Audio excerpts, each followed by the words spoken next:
But football without fans is not. You play a football match without fans, you've got nothing. It can be the greatest game in the world. If there are no people there to watch, it becomes nothing. Into Johnston.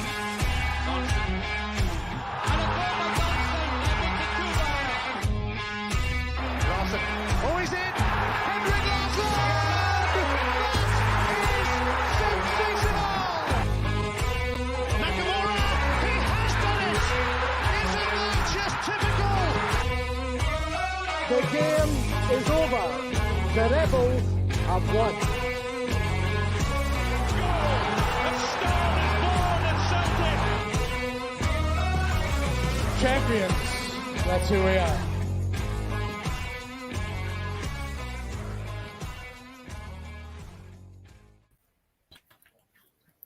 Yes. Impromptu Jungle Gyms podcast. Hope you're all doing. It is the weekend. It's Saturday night. The air is getting hot.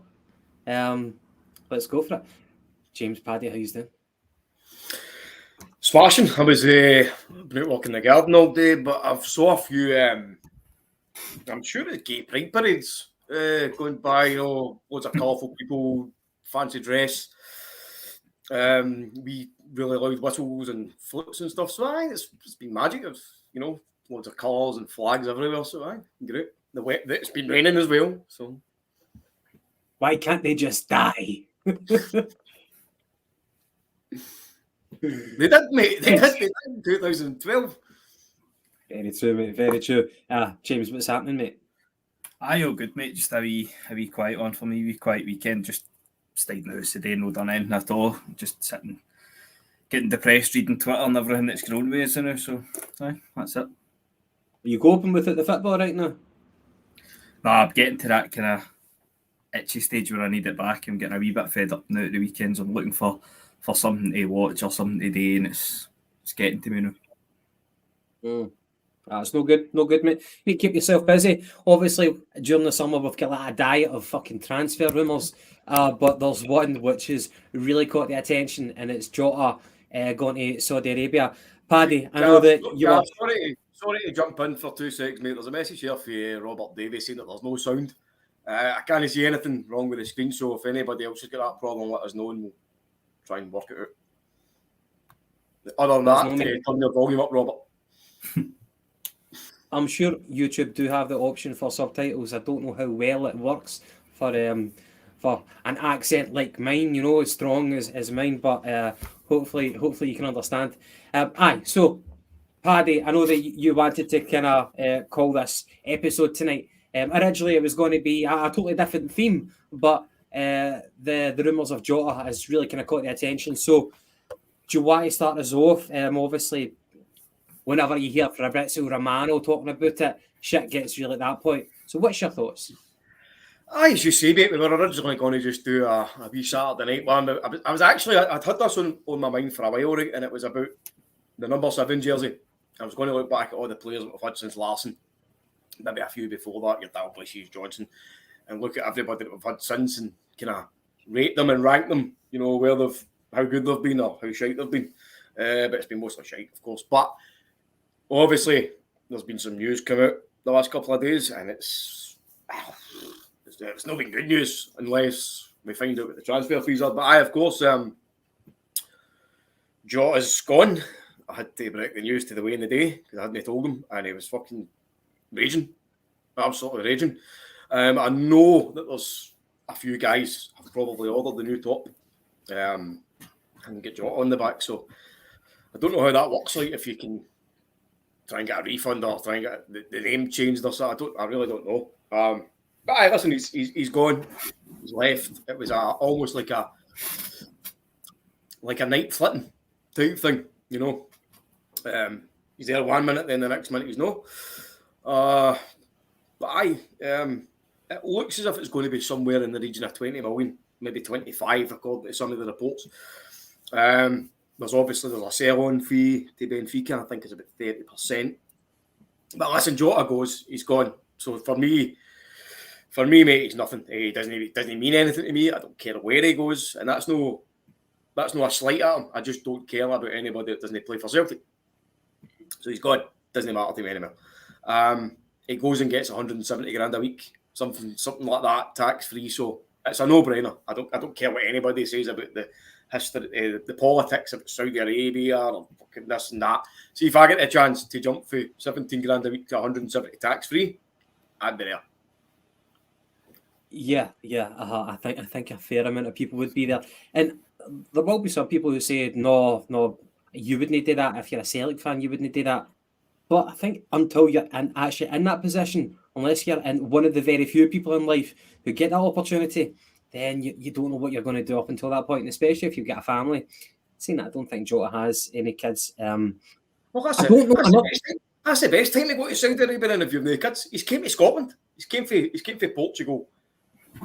Went to Spain, I think, on loan to Valladolid, and then came to Scotland. So it was another to Saudi for him. You know what I mean? The guy's fucking Mr. International, you know what I mean? He loves to travel, and I'm not surprised that he's moving on again after 2 brilliant years. And the last year, let's face it, winning a treble domestically, you've kind of completed the game as such, albeit domestically and not on the European front. Another thing I don't know is the 30% sell-on clause. Is that of the entire transfer fee, or is it after the profit? Because that could then verge, if we're doing it, the worst case scenario, if it's only 20 million that we're selling for, then that could either be like 4.2 million, I think it is, that we could hand over, or potentially 6 million that we have to hand over, depending on that particular clause. But anyway, James, Postecoglou did say, don't get too attached to your heroes. But as a football fan, like emotions, that's the kind of currency that you live on as a football fan.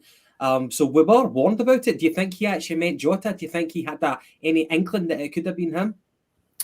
As I said in the chat, man, I think we used to get 3 years. Generally speaking, we'd get 3 years that are kind of our star players, and then they'd move on. We've seen it like with Van Dijk and stuff like that. Keep them here for the qualifiers. Obviously, I know we don't need to qualify this year, but then they would leave after it. But I mean, Jota, I know he's been here a year on loan, but he's only been officially a card-carrying Celtic player, fully signed up for a year. And it's just, I know you don't get attached, but for me, Jota is our best player. And obviously, it's always going to be a hard thing to lose your best player, especially after such a short period. But as you said, man, going for 20-25 grand to the best part of 200 grand a week for a guy that, again, similar to Postecoglou, he can say he's got as much affiliation with the club as he wants to. It's an absolute no-brainer. And I dare say there'll be some Celtic supporters that would at least consider it. Do you know what I mean? If you're going to get probably the best part of 10 times your wage, you'd be off in a shot. So I don't hold anything against them, obviously, if it goes through. But just as a fair supporter's point of view, it's a bit about in the bollocks, you know? Yeah. See what you said there, James, from a supporter's point of view. No, I think Jota he's a Real Madrid supporter.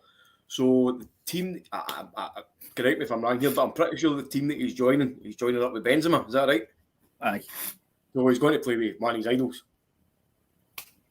Aye. They've got Benzema, Kanté. I'm sure they've got another one as well, but I'm sure we're going to discuss it. But I know people are saying it's a lack of ambition and all that, and 100% I get that, but see in a few years' time, see if they're going the way they're going, and I know it's all kind of mostly government funded and all that, there's every chance in a few years' time the Saudi League's probably going to be up there with the best in the world. I mean, they've done it with golf, they've done it with boxing, I think they do it with the WWF or whatever it is these days. And so I know it's the whole sports washing thing and all that, but if there's no kind of like implementations in place to stop these transfers, it's just going to keep happening. And I know we were on here on Tuesday to kind of semi-discussing it and how good it was going to pop the English bubble and all that, and 100% that is a good thing if it pops the English bubble, but it's just a bit shit when it's your players they're taking. Yeah. Do you know, think... sorry, Gav, I know people are saying, like, people jumping ship for whatever, to Saudis a lack of ambition, but surely, like, well, Jota is obviously gone, right? Hatate's been heavily linked today, which I was kind of shocked about. But surely our players, like say Jota, Hatate, being linked to go and make the moves that Ronaldo's done, Benzema, Kanté, guys like that, it's no exactly they're not going to play in the fucking Blue Square Conference. Do you know what I mean? They're going with big names. We're probably getting big money for them, for us. So all that talk about they've no ambition, they've no this and they've no that. They have got ambition because they've got ambition to go and earn as much fucking money as possible. Aye, all right, they're not playing in the Champions League or this and that, but it's up to them, do you know what I mean? They can go and fucking play where they want. And as you say, like, the Arab League could grow, right? It could grow. And I've asked this question a lot of times, and I've made this point. I actually think there's a wee bit of kind of maybe slight racism shit going on here because it's the fucking Arabs, this and that. Well, surely God, the Arabs deserve to have good players coming in as well, and the Arab people deserve to see good football. You know what I mean? I think we're that side though. I think it's just mere, just because it's Saudi Arabia, and obviously, I mean, we've seen it with Qatar, the World Cup, where like Gary Neville and all his spiel as well. I can't go Gary Neville. I know some people kind of like him. I think he's a bit of a fan. He kind of contradicts himself every time he opens his mouth. But I think it's just the whole kind of obviously past issues, kind of politically and stuff like that everybody kind of sees. But I mean, if you're getting 10 times your money, then of course you're going to be there in a flash. Yeah, I wonder if it'll, China tried to do something similar, and there was a lot of kind of high-profile players who went there. I remember Oscar, who, like, I'm a big fan of Brazilian football, and Oscar at one point he looked as if he had the world at his feet. He signed for Chelsea, and he was a very, very talented individual. But he moved to China. He was kind of part of that exodus, and his international career nosedived at that point, and he's made like a ridiculous amount of money, no doubt. But in terms of the China thing, I wonder if Saudi Arabia is going to mirror that and if they might actually surpass it.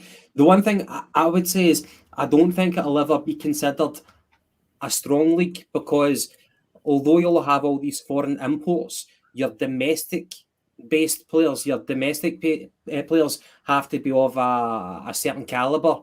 Like, if you think about it, the great leagues of like Italy in the 80s and 90s, you know what I mean? Even England, whether you wish to admit it or not, Germany to an extent, Spain, just the regular run-of-the-mill domestic players, they're of a certain calibre. There's no comparison between those leagues and Saudi Arabia for the kind of the regular guys, regular Joes that they've got punting their trade for their clubs there. So it's all going to be about the foreign imports. And for some people, they'll go for it for the money. Don't blame them at all. But other people who will have a family, they'll be saying, I don't want to bring my family up there, even if it is for a year or two. So other footballers will make a different choice. I hope it doesn't gain too much momentum. I would like to see it stop in its tracks, albeit you make a great point, James, about karma in England. That bubble had to burst. And there's still no suggestion that it's going to burst, because football economically seems immune to the financial crisis. There could be a financial crisis outside, but the football bubble is still supported. It's still injected with new fresh capital. It just seems immune to everything else outside it. But Gav, let me ask you a question. What do you think is more shocking? I don't know. Sensational. Jota going to Saudi, or fucking Declan Rice signing for 105 million or 110 million. That's more shocking, I think, because that is the most average fucking player out, and they're getting signed for over £100 million. I think when people talk about Saudi coming in, spending all this on players and offering them all these wages, just look at that. Just look at what they're spending on cunts like Declan Rice. I actually said this earlier. Look, in terms of Saudi, the league, the wages that they're throwing about is absolutely mental. Like, if you were to ask us 2 weeks ago what we would value Jota at, we probably would say 20 million plus, or in that region. It wouldn't be a kick in the arse off it. So the transfer fees that they're throwing about, it isn't massive. But if you were to say that Jota's going to move to somebody down south, Arsenal, whatever, for £20 million, he wouldn't be getting anywhere near 200 grand a week. But it's the wages that seem to be thrown about. It's mad, but there hasn't been actually any kind of mental transfer fees as such. But Paddy, as much as I hate to agree with Graham Souness, he made a good point about Declan Rice. To say that is it Declan or Damien Rice? I forget. Declan Rice is a singer. Damien Rice. No, it's Souness Declan. said that, Declan, right? Okay, sorry, I'm putting words into your mouth. So Declan Rice, as soon as I actually said, look, the guy doesn't score goals. He doesn't set up enough goals. So for a centre midfielder, he doesn't. He's not an all-rounded player.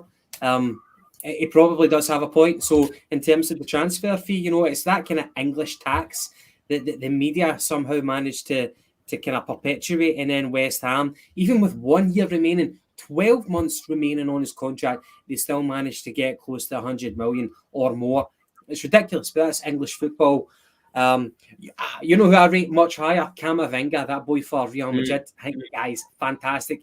And look, he was playing left back for Real Madrid because that's how all-rounded he is. But don't want to digress. Jota, fair price for us. Maybe we could have pushed it for a wee bit more than 25 perhaps. Don't blame him at all. Does it make him a better player? Will he come back to European football in 2 years, 3 years' time and be a better player? I don't know because you're not testing yourself against the best. And another thing is Roberto Martinez, who's the Portuguese coach, he said that he's got his eye on Jota. Whether that's just kind of playing to the gallery or not, it could be serious. But do you think he's going to pick Jota for the international team if he's playing his trade over there? The only person who's going to be picked will be Ronaldo. I was literally just about to say that. I'll just flip that back to you. Who's the captain? But Thingy's away as well. The guy for Wolves. Neves, he's away as well. See what you're saying. I get what you're saying with the Saudi League and everything. I read about it. I was just taking a few tweets or whatever. But when you're comparing it with the Chinese league, a lot of the Chinese teams were funded by kind of big companies. It wasn't like the government, I don't think, as such. And basically, it's essentially the Saudi government which is funding Newcastle as well. Was saying on Tuesday that's public investment fund or something like that. And I stand to be corrected on this because I know 100%. But I think in China there was a limit on the amount of foreign players you could have. You had to have certain marquee players or whatever. I don't know if there is that in Saudi Arabia, and I could be wrong on that. I'm not 100%. I've not heard it mentioned. So if they're going to pump money into it, I dare say their grassroots football, their national team and all that will probably end up slightly better just through that. But if there isn't a limit on it, then it doesn't really matter how good or bad they are, to be honest. So we're kind of resigned, obviously, to the fact that he's going to go. But Paddy, I'll ask you this question. For the impact that he made, that Jota made, as a flair player for Celtic, are there any other that come to memory who was impactful as what Jota was? I would probably have him kind of on par with maybe Patrick Roberts or something. A player like that, because he was at times one of the players that kind of got the bums off his seats and entertained the crowd with his skill, his trickery, his movement, scoring goals. But again, as a winger, sometimes you get through confidence spells, and I definitely think that at the start of last season, that season there, and for certain portions, Jota wasn't at his best. Certainly wasn't at his best in the Champions League. I know he scored that goal against Real Madrid and celebrated as if he won the World Cup, even though we'd been beat fucking, what was it, 5-0 or something? Well, can it be 5-0 if he scored a goal? 5-1. Well, it was 5-0 when he scored, I'm sure. Aye. Do you know what I mean? So he's listen, Jota's upgradable, right? He's no a Larson. He's not one of these players that you're absolutely distraught about losing. I know the kids will be gutted. I'm just delighted that I wouldn't be seeing that fucking daft hair he has, that shitey moustache, or that god-awful fucking Jota on the wing song anymore. I used to sing that song to put my baby to sleep. Upgraded it to Row, Row, Row Your Boat because that seemed more effective, but Jota on the wing was a popular one in my household. But you see, the one thing I will say about Jota, and it's about his mentality, which I rate very, very highly with Jota. He always backs himself. He's full of confidence. And I think that if all wingers had that mentality, then it would certainly enhance what they can do in the pitch, such as Abada if he backed himself every time. But Jota, I remember one time, I think it was this season, or if you want to call it that, last season, we were away to St Mirren and we won the game. It was our second away game at St Mirren, and Jota was getting pelters and he was having a really torrid first half. Things weren't working for him, but he kept going and the crowd were giving it to him. But he came back and he managed to set up a goal or score a goal or something like that. And he basically shut everybody up in the stadium. It was a fantastic performance for him from how it started out and how the game ended. And I just think Jota's mentality, how he backs himself, but him in a confidence, you don't get that in many players. And although it might not be the bee's knees, you know what I mean? He certainly thought he was that. And I think sometimes, kind of like a boxer, you know what I mean? Like when a boxer goes into a ring and they're fully focused, they think that they're always going to win. I think that indomitable spirit is underrated. And I wish more Celtic players had that. So anyway, Jota's going. And I guess we need to box clever. If we're continuing on with this boxing metaphor, we need to replace him properly. We can't miss with this one. Jota has been our chief creator. Whenever you take him out, you notice a difference. And we can't get this one wrong. We need to hit the mark. We know the money's going to be there. And I guess people are going to be thinking, well, can we trust Rodgers? But then you can flip back and say, well, look at how we've performed in the transfer market over the past 2 years. It's been more hits than misses. So, James, do you think, how important is it to replace Jota with a high standard, a calibre, a player? And do you trust Celtic to get it right? It's a hard one, innit? As I said on here before, the one kind of sticking point with Rodgers is his transfer history. Not even just at Celtic, but across his full career. But at the same time, with the restructuring and Mark Gobble and everything, as much as Rodgers will have a say, or I dare say he'll have the final say, it's maybe not him identifying the players as such. So I'm confident that we will be able to get a decent player in terms of replacing him and his numbers. I think that will be hard. I think that will be hard regardless, because whoever's coming in is going to have quite a bit of pressure on them to kind of get up to speed quickly and be of the same standard. And obviously, if we're back to pre-season training on Monday, then they really are, whoever it's going to be, they really are going to need to come in and hit the ground running. Paddy, another thing, we cannot do our transfer business early. So we're now the 1st of July. How important is it that we bring somebody in early, or are you quite relaxed? As long as we do our business this month, then it's going to be okay? Usually I'm the type of guy that wants to see the players in, right away. But I think it's good that if we're going to be losing players, right, it's never a good time, right? But it's probably the best time if we lose them before we even start pre-season. So Jota's definitely gone, 100%. Tati's maybe out the door. Mooy's retired, as you can see down the bottom. We've got one guy in, Marco Tilio. But at least we've let Jota leaving already. We're going to have the money there.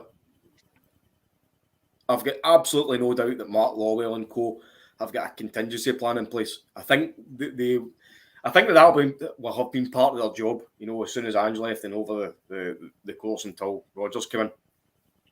Compiling reports, getting the stats on guys who we need to sign and obviously like players who could potentially be replacements for players like your Kyogos, your Jotas, hopefully no guys like Carter Vickers or anything, but we've signed, Woodsy, you're right, Holmes already been brought in before any business was done.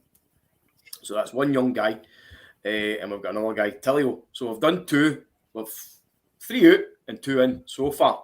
And you could probably say that the 2 that's come in are maybe going to be squad players, young guys, exciting players, whatnot, but they've still obviously got to come in and show us what they can do, as is anybody. But no, I think I'm pretty confident, mate. I think I said this to you today in the chat, James. When you asked if I was confident about the board being able to replace him, and I definitely am. But to answer your question, Gav, I don't know if we need to jump in right away and go and get these players. Because potentially, like, we could have maybe say hypothetically, we could have 30 million sitting in the kitty for the transfer fee, the new right. But Jota's been sold. Hatate could go, so you could maybe say another 30 million on top of that, right? Again, hypothetically. So say your transfer kitties went from 30 to 60. You could then possibly go, well, hold on now, we've got the extra credit in the bank. We could maybe go for X, Y, and Z. We couldn't afford to go for X, Y, and Z because we've got to fill 4 or 5 positions. Do you know what I mean? So now we could maybe go back to the drawing board and say, right, listen, we could definitely go and get that guy, or at least try and go and get them, and still go for the players in these positions that we're looking at. So I think time now is going to be, it's going to be imperative now, because there's no reason for us to jump into it. There's no reasons for us to rush. We don't need to try and go through qualifiers.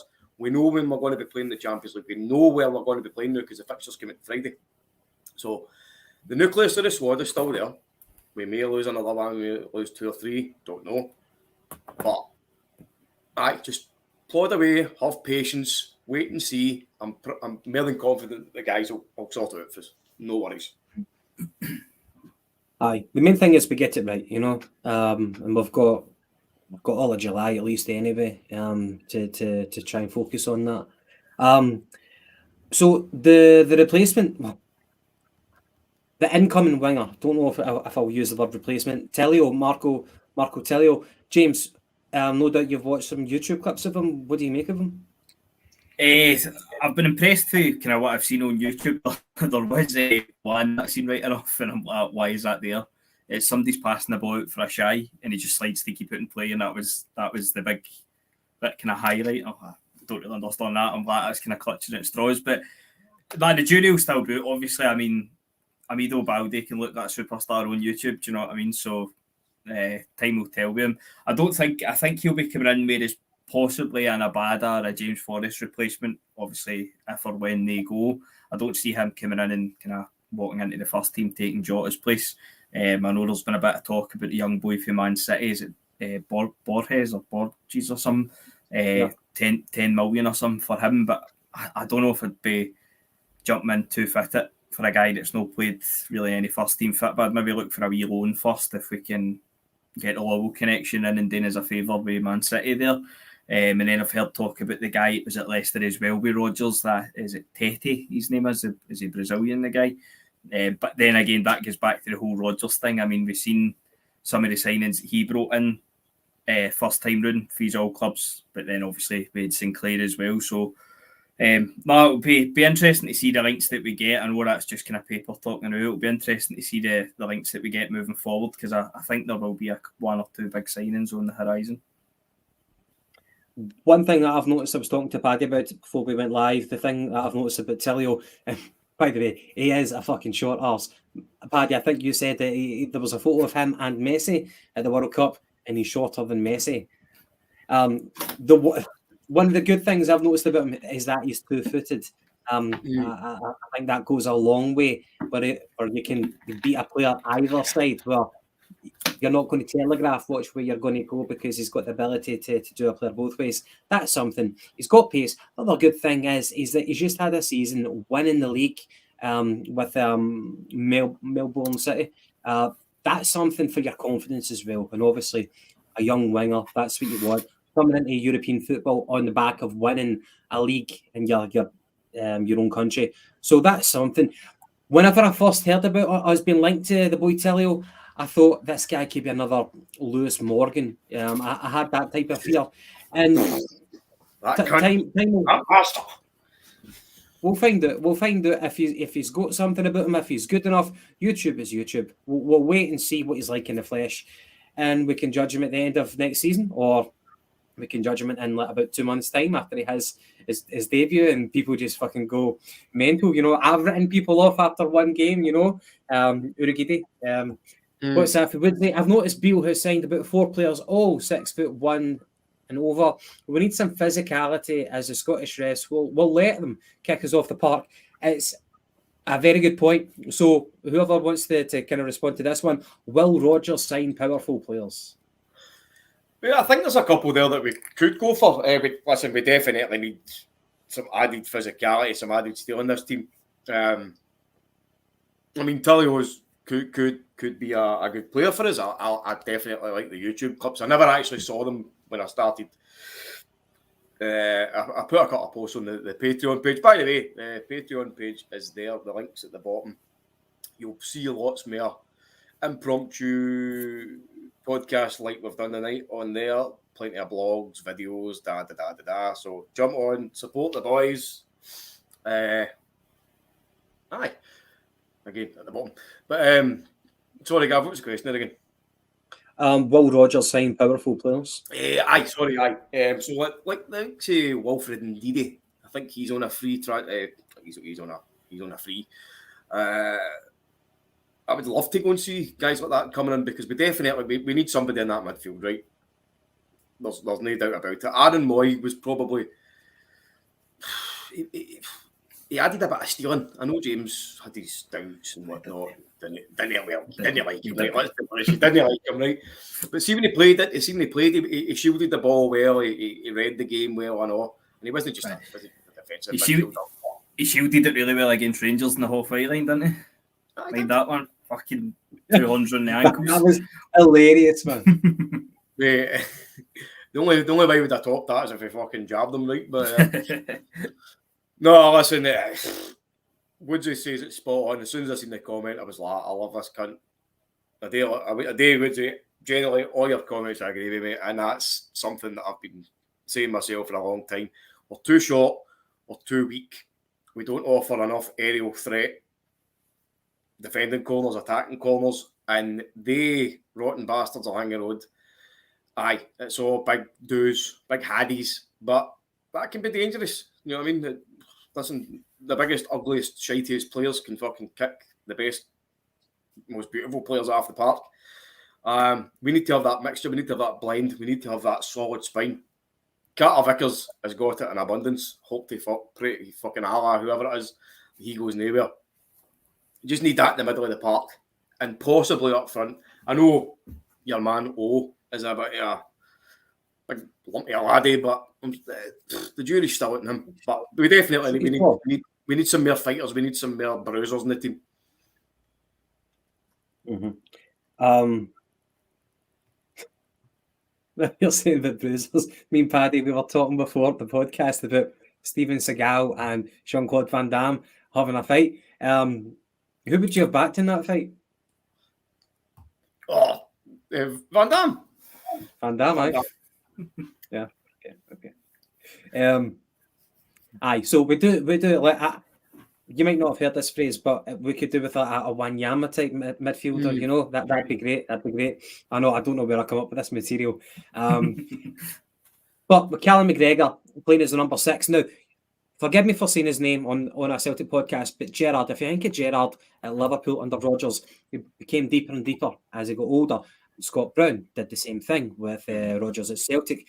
So I think Callum McGregor is going to do that role. I don't think he's going to. And I know people have got people who support him and say he's got the ability to play further forward, and I don't disagree with you. But do you honestly think that Rodgers is going to deploy McGregor further forward?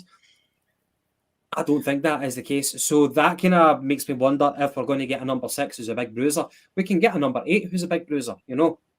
But I think Calmac will be playing that quarterback role. Another phrase I should apologise. No, mate, I 100% agree with you, and I think that's the best way to add longevity to McGregor's career. But other than that, he's probably the best player that can play in that position because he's the guy that's got all the technical ability to collect the ball, pass it on. He's got all the range of passing. He can start moves. He can counter moves. Listen, we don't need to talk about him all day long because we know how good he is. There's no need for him to be running about as the box-to-box kind of midfielder like your Stuart Armstrongs, your Hatatis, players like that. But I've always been an advocate of this, right? And I have been for the last year or something, been quite regularly saying it.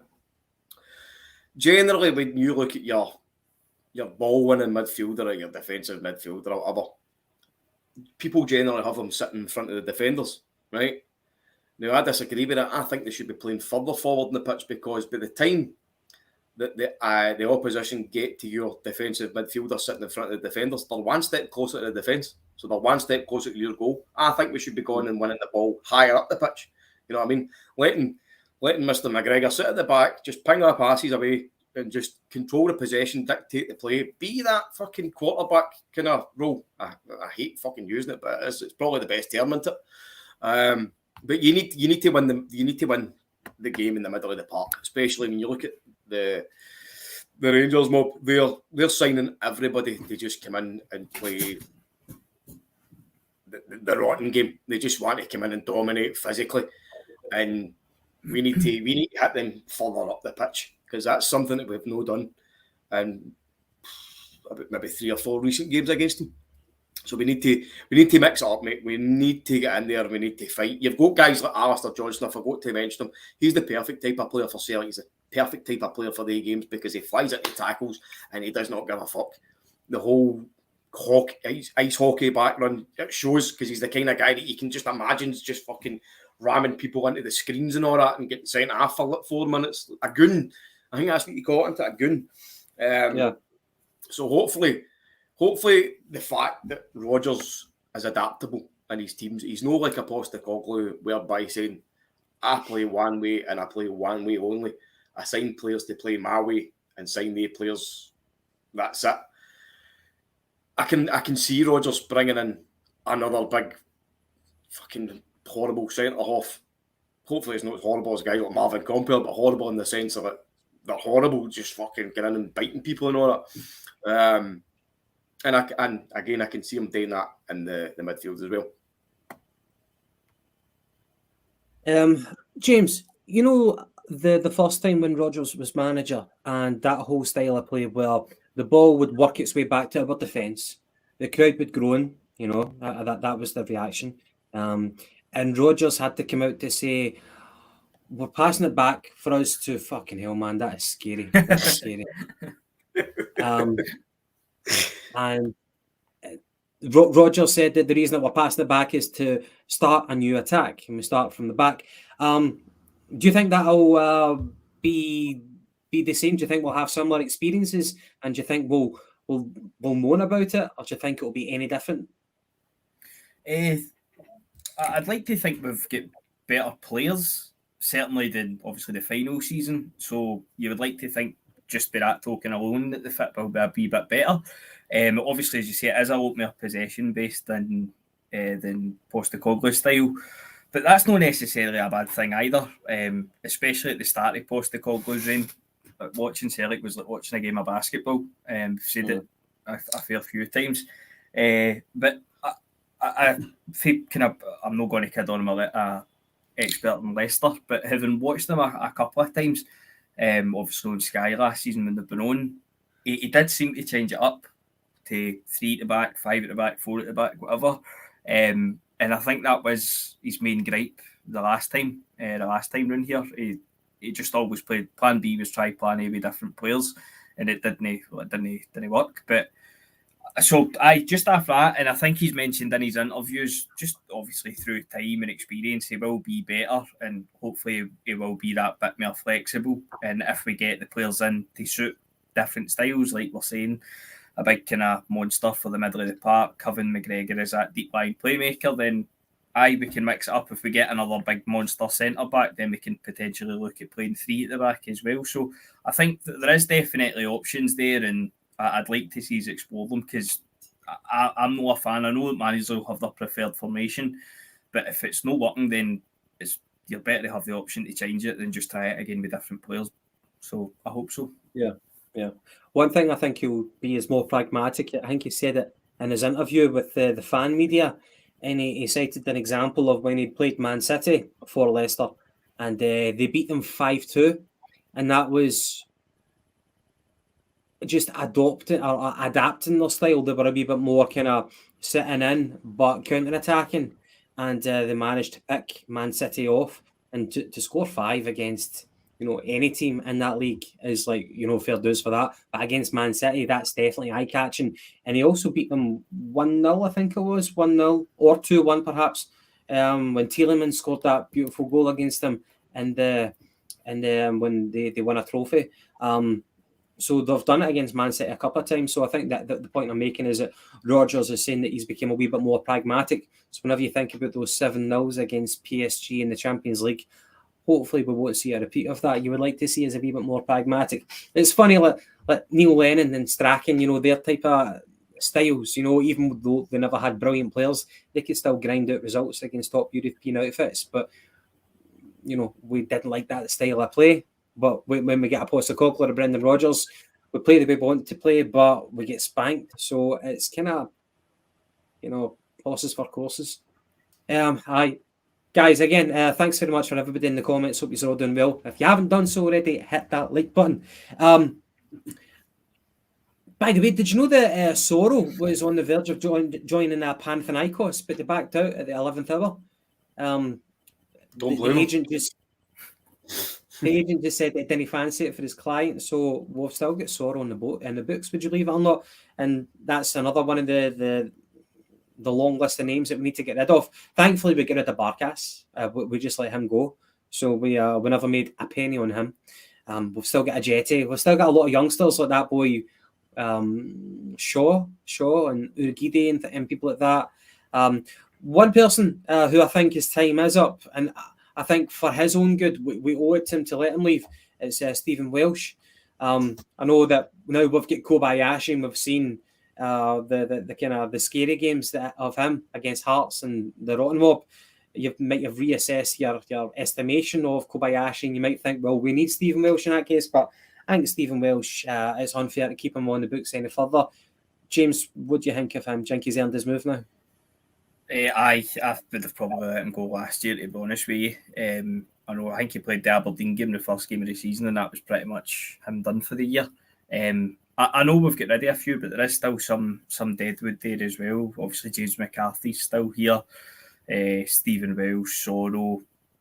Is Liam Shaw? Did you see Liam Shaw still here? Is he on? Yeah. Aye. So there is still a fair few there that you'd like to see going out free ups and wages if no transfer fees.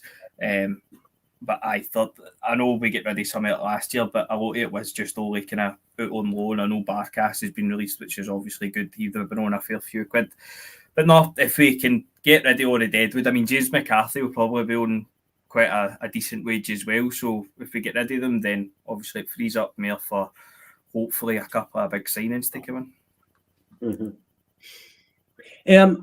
I came across, I should try and work on my segues, you know what I mean? I'm fucking shite at that. I came across an article on the BBC website today, and it was a game in 1959 where Inverness Caledonian were trying to raise funds, and they played against an Old Firm Select, would you believe it or not? And the manager of the Old Firm Select was the Rangers manager at the time.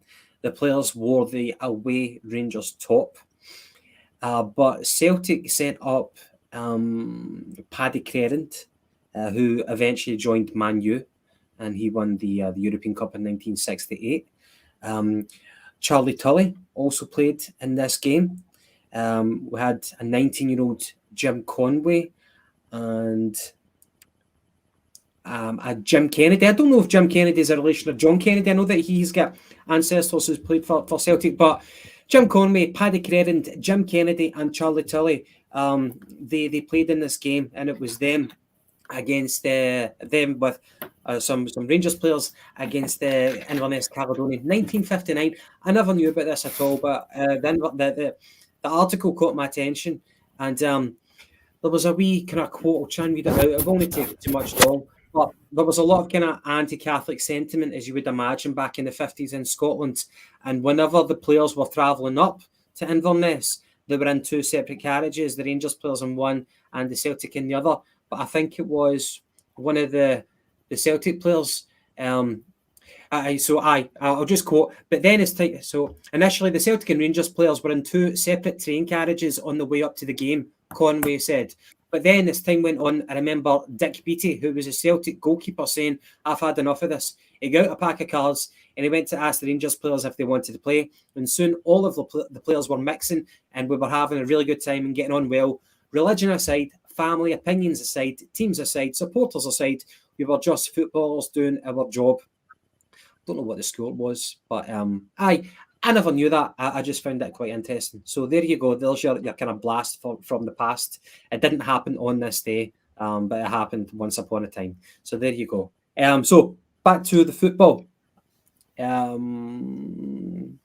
Mooy, by the way, I know that we've been talking about it already, but Mooy retiring at 32, that's an unfortunate one, isn't it? I think his body failed him, perhaps. I seen a comment, I think it was for the ex-Australian manager or the Australian manager, I don't know if he's still the current one or no, but that Aaron Mooy was contemplating retirement before he came to Celtic. So it could have been something that he wanted to do, and maybe Postecoglou's convinced him to come to Celtic, have another year or two, and then see what happens. But I think as well he's had a few back injuries. Anybody's had a bad back, he's fucking, you know how sore it is. You know what I mean? It can be really, really fucking debilitating. As what it is, he's made the decision. Clearly, it's for the good of his own physical health, for the good of his family. He's still young. Maybe he still wants to be as fit as he can for his wife and his kids. So he's made that decision. Fair play to him, all credit. And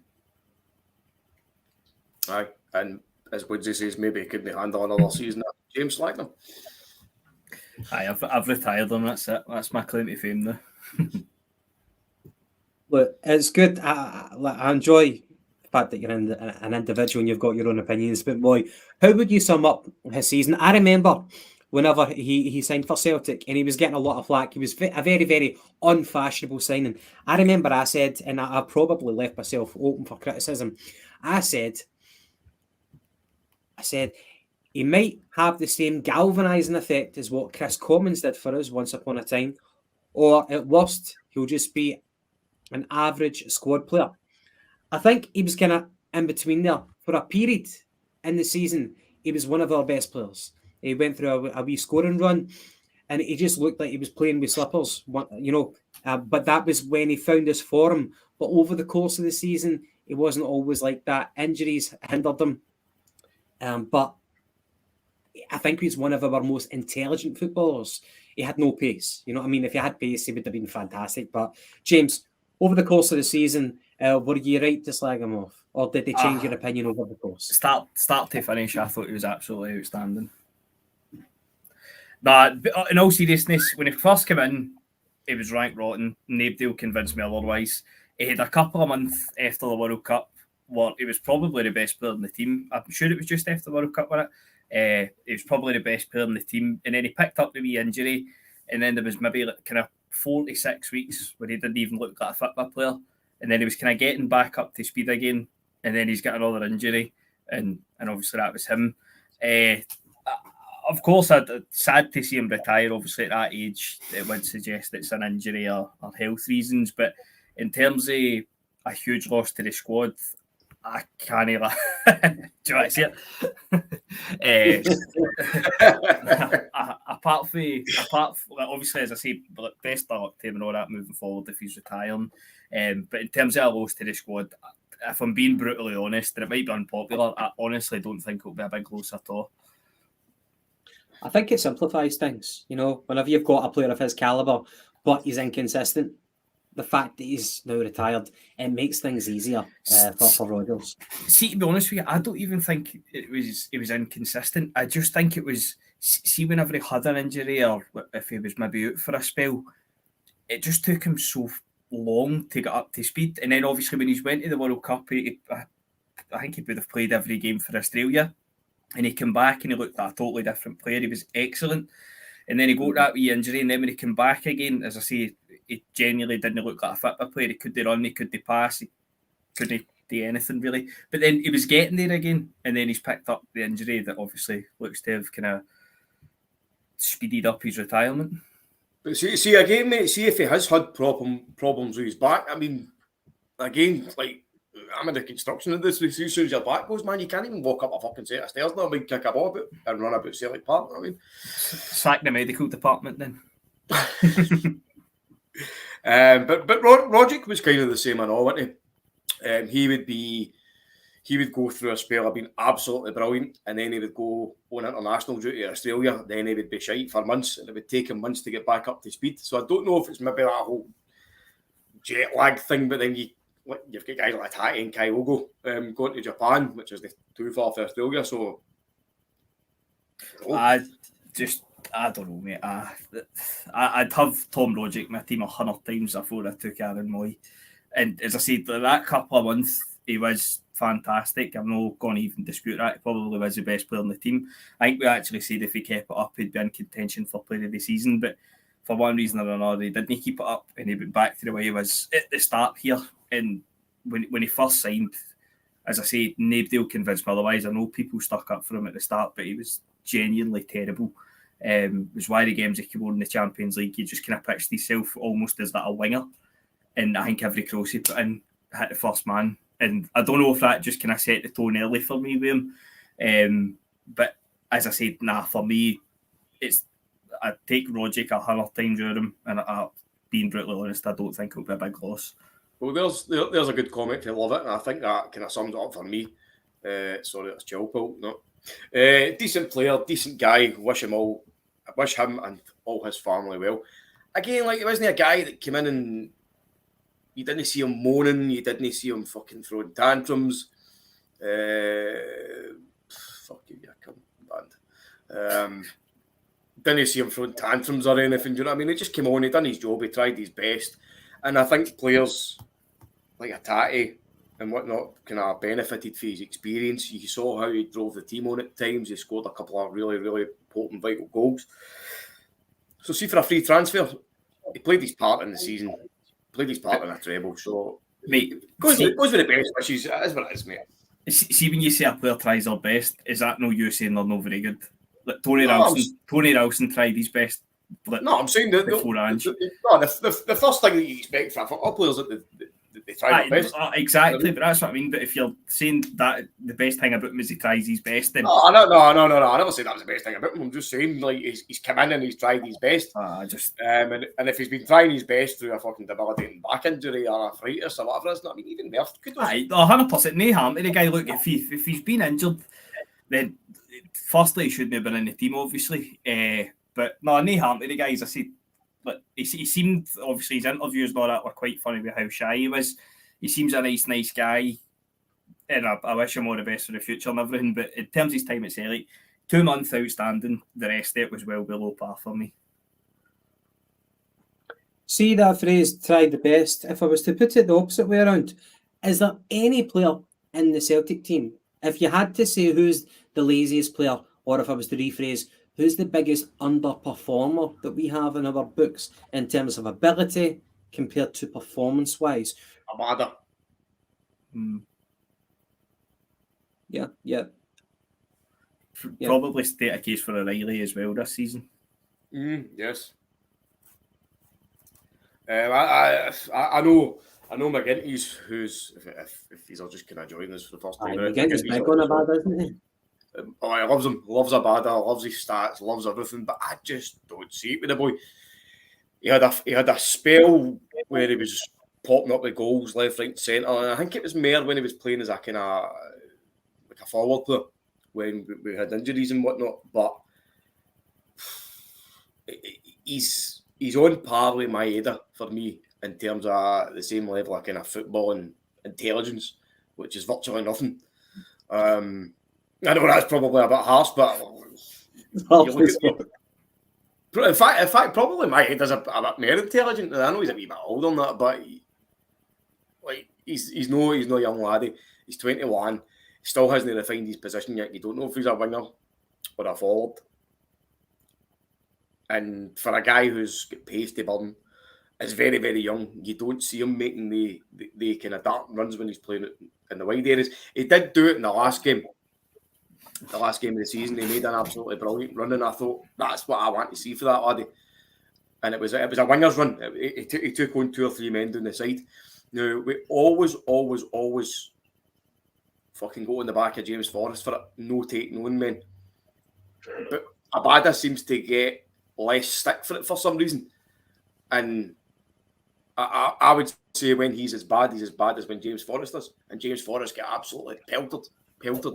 No, by everybody, obviously, but by a large section. But Abada seems to be slipping through the nets. A criticism. He's a very good player. qualities, he just doesn't do it enough.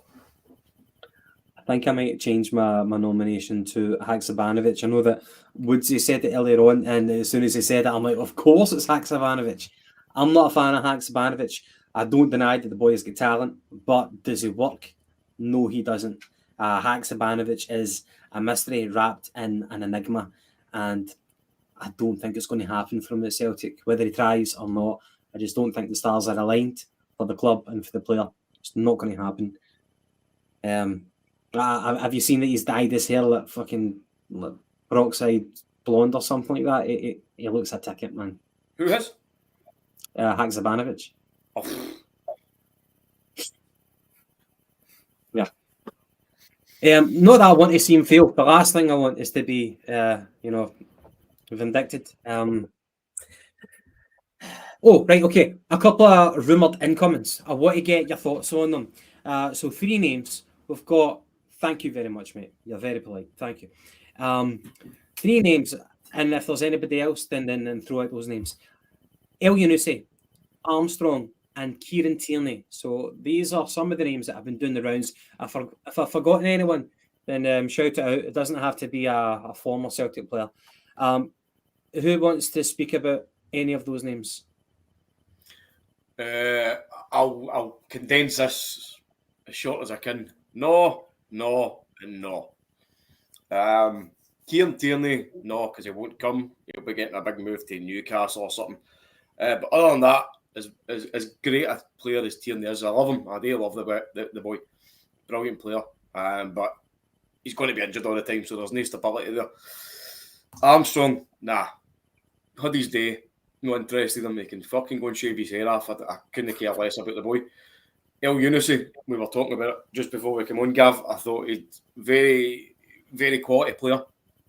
I was desperate for us to sign him before we signed him, because obviously he played against us a few times. I think for Moldy or something, and he was a player of quality, somebody that I really admired. And as soon as I heard that we were signing him, I was fucking over the moon. And he's a player who, again, for me, flattered to deceive. I know his stats were good. I know he scored goals and that, but he was pish. For most of the time, there was a few games where he was brilliant, really, really good. And I thought, right, there's the El Yunusi I've been looking for. And just, again, in my opinion, I thought he flattered to deceive.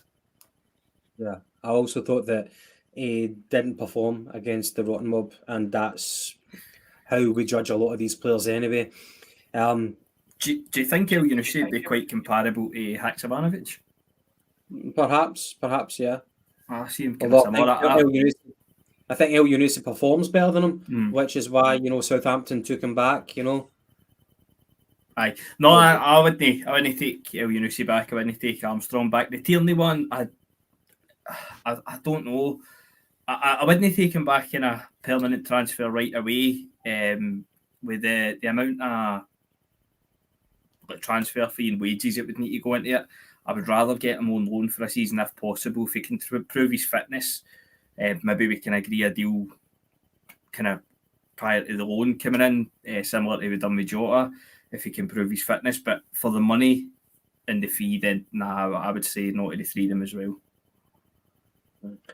I know that somebody said that the injury shite about Tierney, he's been fine. It's just that Arteta won't play him. I know that Arteta prefers Zinchenko because Zinchenko is technically superior to Tierney. But I'm not convinced about Tierney. Like a lot of people have been saying, Man City were rumoured to go in for him. Tierney has got a track record of poor injury records. I'm not convinced that he's turned a corner. And I think if somebody was going to shell out good money for him, then they would have to be convinced that he has turned that corner. From what I've seen, no, he hasn't. And if we got him on a free, it'd be great to have him. Yeah, I would kind of feel sorry for Greg Taylor in a way, but taking sentimentality out, Tierney's a better player, of course, but is he going to play game in, game out? I don't know. And that's it in a nutshell, as Chill Paul says there, and other guys in chat. Tierney's an outstanding player. There is, yes, there's no denying his qualities. I love Tierney. I loved watching him. I remember his debut. I remember shouting for him to get a game before he made his debut. And Ronnie Dyler gave him his chance when he was 17 when Who was it was injured? Zagiri. Whoever was playing at left back, he's Zagiri probably. Right? And that was it. Kicked on for there. You love to see a young Celtic player coming through the ranks and getting a game and becoming a stalwart in the team. Great, fantastic. But again, as you said, Gav, like Real Madrid were looking at him, definitely looking at him. But I think they were put off by his injury issues, which he's had through his full career. And I think in all, like, would Tierney come back and play under Rodgers? Because let's remember that Tierney had a few issues because he was continually played at Celtic when he was injured. I thought that was with Neil Lennon. Neil Lennon, who was... Oh, sorry, you're right. Sorry, Mr. Rodgers.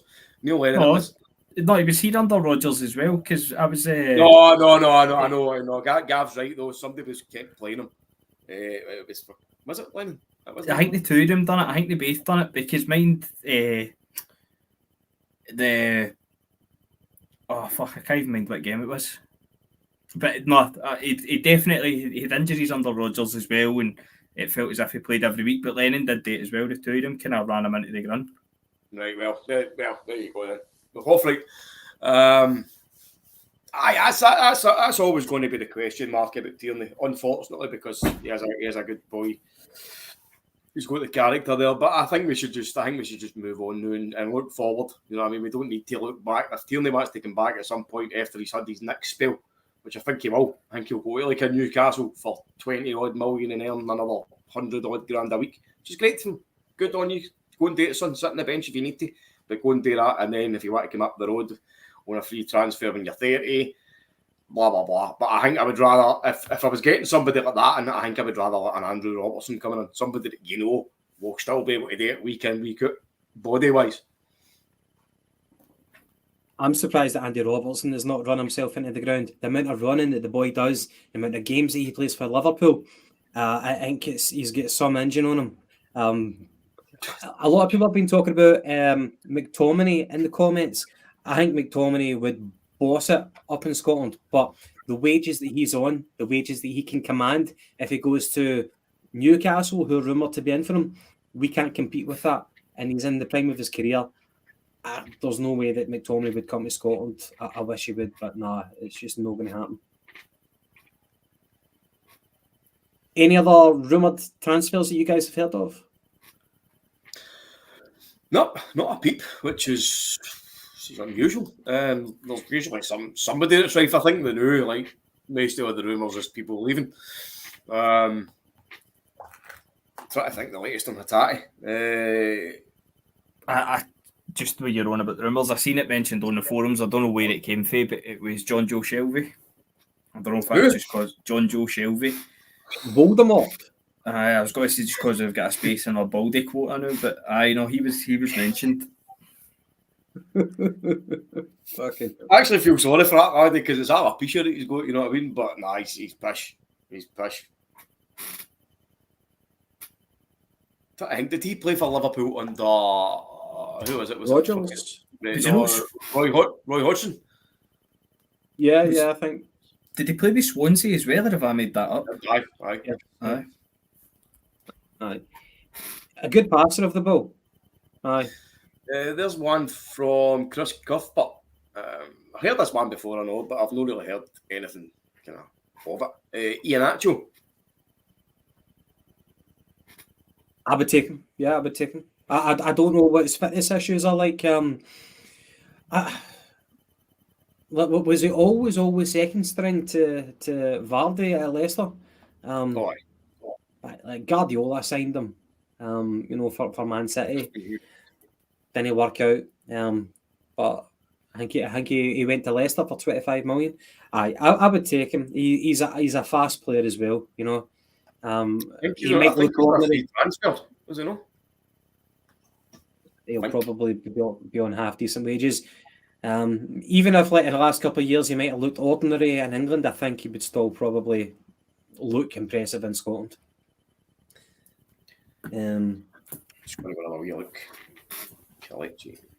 So, James, do you think the rumours have died down about us, or the clamour, more like the clamour has died down about us replacing Joe Hart? Do you think he'll still be the number one next season? I don't know, mate. It is a weird one because, like we've said, the links and the rumours, they are pretty dry now. And obviously the Jota things come right out of left field that wasn't really mentioned. So hopefully we've got a few up our sleeves. I don't think it'll be a Rodgers type goalkeeper. So I'd like to think we will have a new number one. I'd like to think so.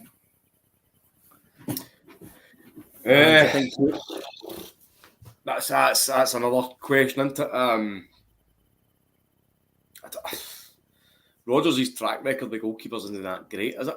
Because let's go all the way back. So Swansea was no bad. I think you had that boy Michel Vorm. Decent. Doris de Vries obviously was there and all, who ended up signing at Celtic. Brought him in to be the new goalkeeper. Says he was the best passer of the ball that he'd ever seen. Just a shame he had fucking T-Rex arms. At Liverpool, I think he signed, what's that boy's name? Mignolet, yes. Mignolet, terrible. And at Leicester, of course, they get rid of Kasper Schmeichel and he brought in Danny Ward as the first choice player. I know he never, I don't know if he signed him, but he definitely brought him in to play as number one. And he's pish. Why would you ever let Kasper Schmeichel go for Danny Ward?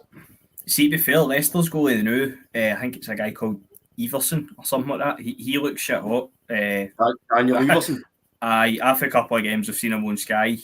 One was right at the end. Newcastle, was it? I think it was the second last game of the season. They drew nothing each other. They get bet 1-0, but he was really, really good and he looked the part. I don't know what you're talking, transfer fee and stuff like that. I've seen a lot of, just when you're on about rumours there, I've just dawned on me with the comments. I've seen it on Twitter as well. I don't know actually where the rumour or the link has came from. The Croatian goalkeeper, Livakovic. Oh. I don't know if it's because he's a free transfer, but see before the World Cup, there was a thing on Netflix called Captains. Did any of you watch it? Yep. Did you see the Croatia one about Modric? And it made that boy look... Sure I did though. But see, when you watch it, right, I know nothing about the boy. I couldn't tell you who he plays with or played with, right? But watching that thing, it makes him look like an absolute diddy. Like some of his teammates are like kind of slaughtering them as well. But then he went into the World Cup and he was probably one of Croatia's best players at the World Cup. So it's been an interesting one to see because, as I say, I couldn't tell you the first thing about him.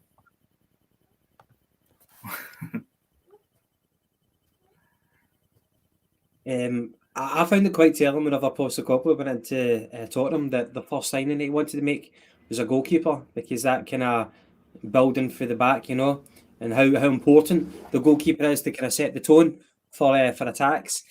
And whenever you're talking about the Rodgers' track record with goalkeepers, you'd almost be forgiven for thinking that Rodgers doesn't, you know, make it a big priority for him to get his best goalkeeper. Like, he played Craig Gordon, but he brought in Doris de Vries to give him a bit of competition, you know.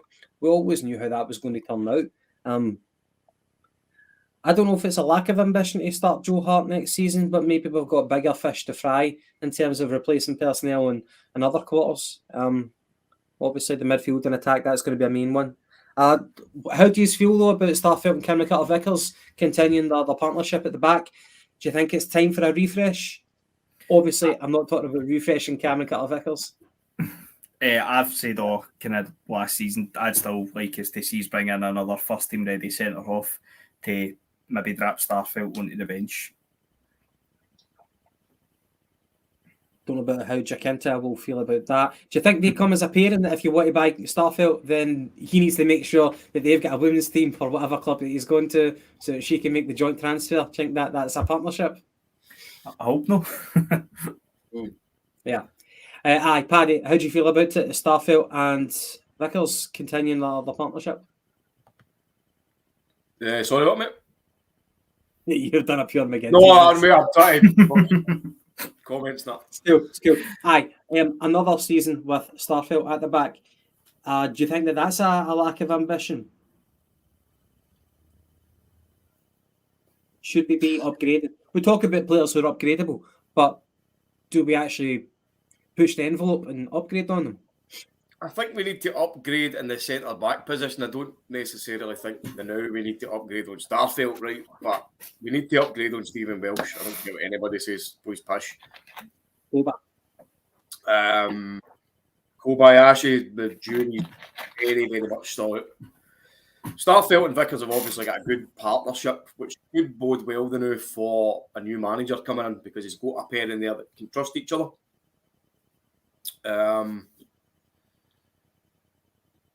No, I want us to bring in another centre back. Whether or not he takes Starfelt's position is up to Starfelt, because I think it's fair to say that Vickers is going to be the number one, and I hope Rodgers realises how good he is, how much we depend on him.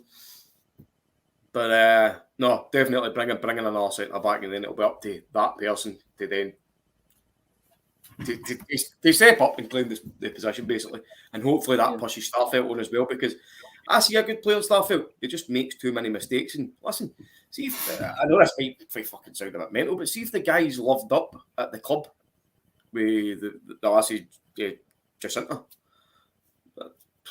That could be something that helps him out. You know what I mean? But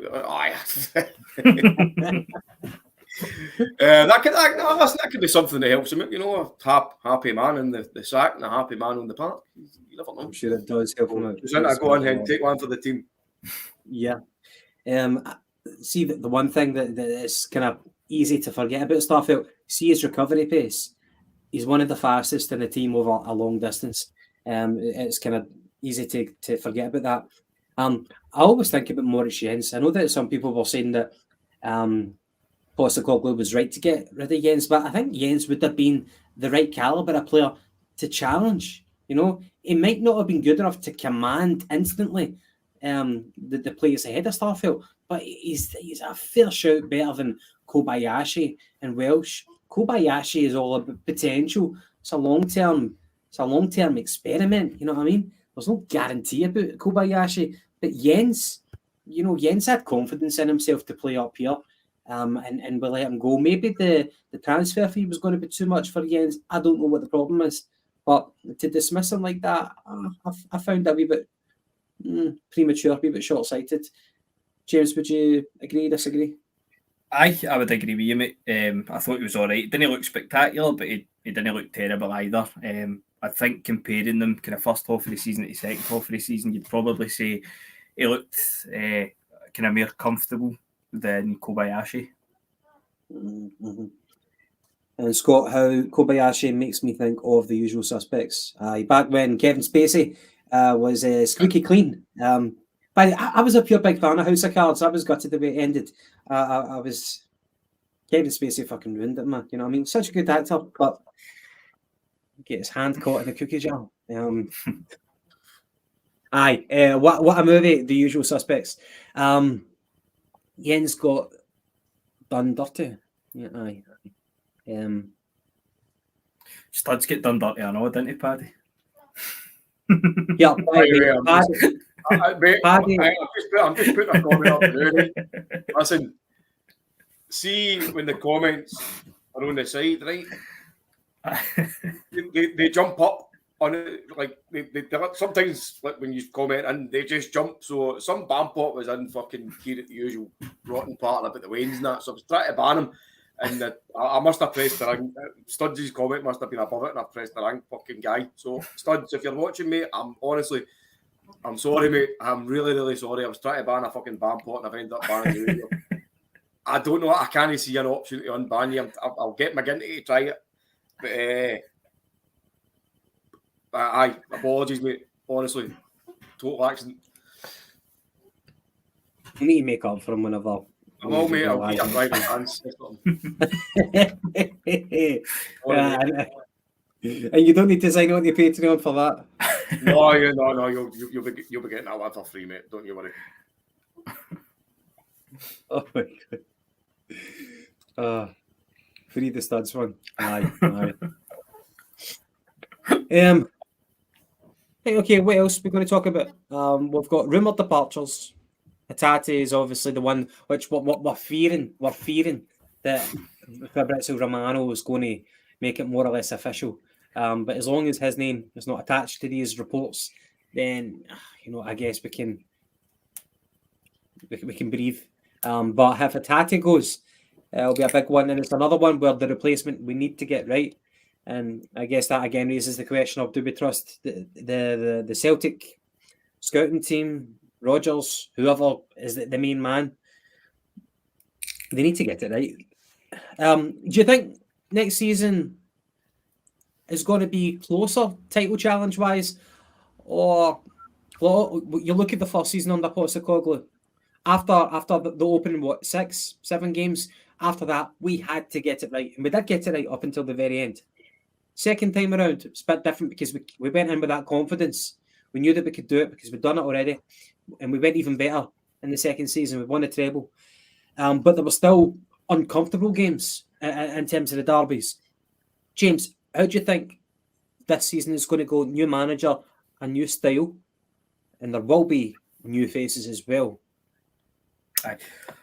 The honest answer is I don't know, mate, because I know they've made a few signings, but it's the same every year. We get this talk about how it's going to be so much closer and we're there for the taking, and it's always the same. But I mean, I know they've signed a couple of players for fees, I think, but I think for the most part it's been free transfers for down south and guys you've never heard of. So it might be good, might be shite, I don't know. But what I will say is I think that we need to kind of start getting our finger out. Maybe we have got our finger out in the background, I would assume so, but just obviously with the rumours being a bit kind of thin in the ground.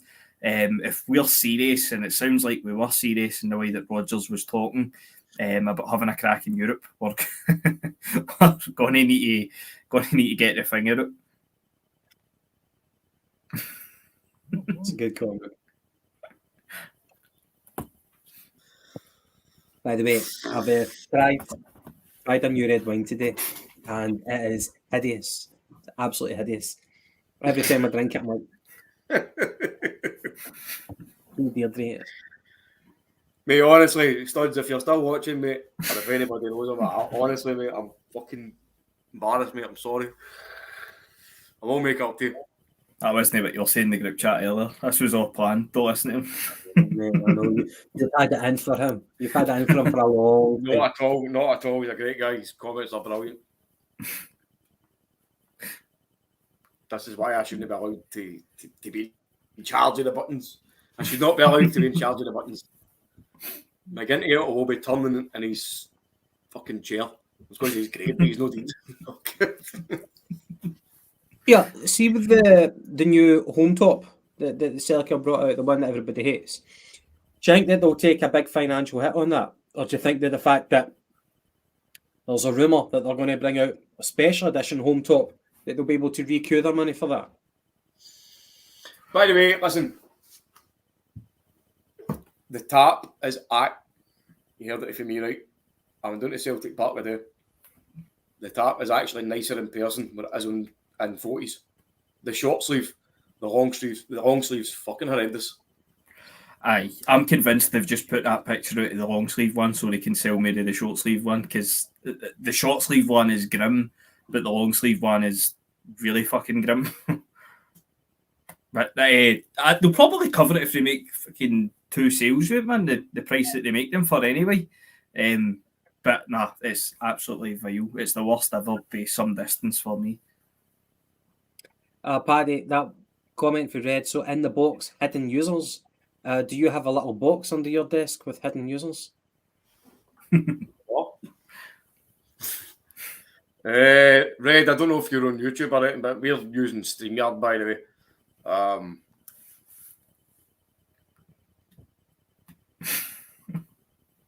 It's a dungeon that Paddy's got him in, it's not a box. Aye. I don't think I'll be buying the new home top. Watch this space. But if they do bring out that special edition one, you know, the one where it's like kind of looks like 1967, that one, I'd probably go for that. But you know, it's just ridiculous prices as well. You know, 70 quid a pop. All right. Bring out the Lisbon Lions design tap. That would sell. It definitely would. But the design, it's that they've said that it's to commemorate the stained glass, you know, for the Celtic entrance on the door. It's not even that. It's They not done it. similar to that. They done it with the white taupe, was it last year or a couple of years ago, with the kind of pink and green pinstripes. Well, Yeah. kind of. That was based off the stained glass design. The black and green away taupe for last season had Celtic FC in the back, which was also based off the stained glass design. And then obviously this kit this season, I think Adidas think we're a fucking glazing company or something. They're about a design. Because mine, was it New Balance that done it for mine, that horrible pink with a black collar and the wee kind of hoops through it, the horrible pink kit we had to wear. They based that after the stub for the 67 Cup final. And you're like, where did he come up with this shit, man? Scraping the barrel. You know, but the thing is, yeah, by the way, Paddy, so Red has given us another I kind can see it, mate. I'm trying to do it now. So I think that the hoops are the hoops. You keep it simple. Keep it simple. Little tweaks here and there, but don't get too fucking jazzy. Otherwise, somebody's going to shoot you. It's the away top and the third top. That's where you've got carte blanche to do whatever the fuck you want. But the home top, keep it simple. You know what I mean? And God will buy it. It's a simple formula, you know. Aye, Paddy, man, you're public enemy number one here. What have you done?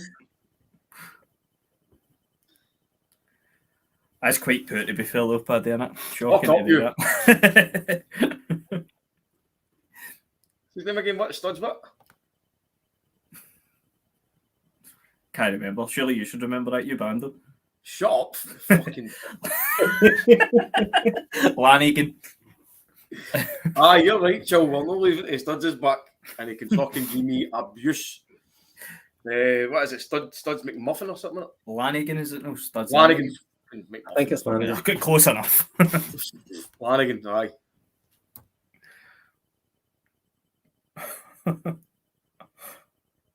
Yeah, hold on, what did I do here again? Fuck me, man. Like, you two talk away while you're trying to do this. That's what we've tried to do for the last 25 minutes. You're fucking not doing it very well. Yeah. What does the phrase emptied mean? But apparently it's to get sacked. But All right. emptied. I've never heard anyone use that phrase. I'm going to get emptied. Do people in Northern Ireland, the north of Ireland, use it? I thought it meant to get shot. Like, I know obviously the context they used it in, but I thought that was what it meant. Like, kind of empty in the chamber type thing. I could have just totally made that up, but I've always took it to mean that. To empty a clip. Aye. Put a cap in your ass. That's it. No, It's a bit grim. I've always took it to mean. Obviously, I know the context they used it in, but he's got to be here for 3 years anyway, so we don't need to worry. Has anyone in the comments been emptied before? And if you have, please describe your night. I've emptied until Brendan Rodgers said it. That is what Brendan Rodgers said for the sack. Yeah, I thought it was like getting sacked, but I've never heard of it. Like, get my P45 today. You know what I mean? I get emptied. Like, never heard it. Paddy, what was it you banned Studs for anyway? What was it for? What did they say? I heard he's a really nice guy. I've heard he's the nicest guy. He makes Aaron Mooy look like an ob is what I've got to. Yeah, he gives money to charity. You know, he helps his neighbour take out our bins in the morning. Quite a pish thing to do, to be fair, isn't it, Paddy? Pull that. Man, it's low. Pull crack. Fuck you and fuck you. And fuck me off for banning poor Studs. Sorry, Studs. I know you're not watching now. You're probably on fucking voice of us fucking bad mouthing us, but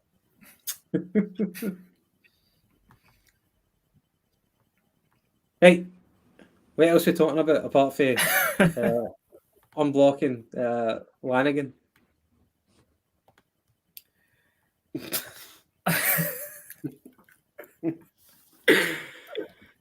oh man. Man, this doesn't happen on Axon, I'll tell you that. They've got professionals on that podcast. Get McGinty on the phone. Fuck, you can't even get him on the fucking podcast now when you're on the phone, fucking.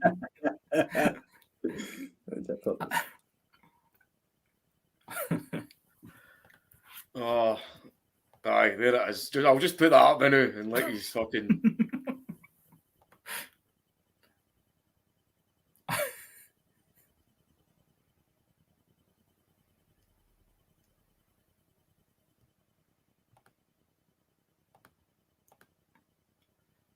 Yeah, am I right in saying that we've got a new goalkeeper top it and it's got red on it?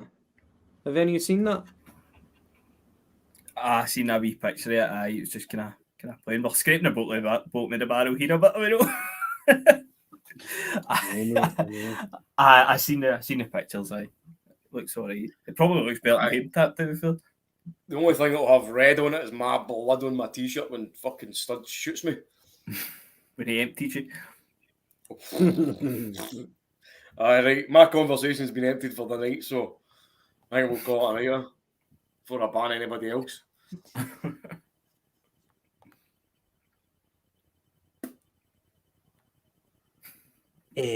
Right, guys. What the fuck are we doing? I'm going. When we're back on? Back on Tuesday? Tuesday. That'll give you enough time, Paddy? Aye, mate. As soon as McGinty gives in, I'll try and find it. Paddy's on the night shift. Make that a better lesson to all yous, by the way. Any minute you're straight. Band, right? I mean it. That'll be my parents. I'll have to come on Tuesday night with a big banner that says, "I am sorry, Studs. Please come back. Please." Get it printed on the back of your new Hame Tap. I saw a fucking will. You're watching. Walking about with studs on the back of my tap. Oh, let's do this, prick. And there, Ian McIntosh says it. Love the awkward endings. It's nearly as awkward like when somebody forgets to press the end button and they're just sitting there waiting for it to finish. Woodsy, I don't know who the fuck Mary Whitehouse is. Who is it? Does he mean... No, I I was going to say, does he mean Amy Winehouse? That's fuck all. Aye, they tried to make me go to rehab. And I said, fuck, rushed. Right, boys, I am going to shoot the craw. It's been a pleasure. Yeah. Wait, question. Were we playing football today? I was playing Fraser. Fraser. Right, okay. Who the fuck are they and what was the score? Pete China unblocked somebody. It was nothing each and they won 5-3 in penalties. We won 5-3 in penalties. I think it was like the under 18s and all that. It wasn't even the B team, really. Fuck her. Fuck Mary Winehouse. Whitehouse. But. So, pot noodles. Aye. I've still on got that a Bombay Pathway.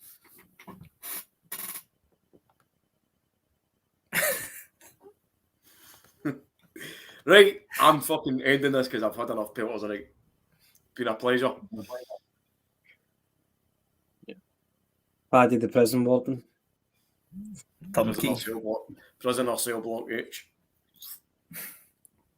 Right, anyway, guys, awkward as fuck, but we love it.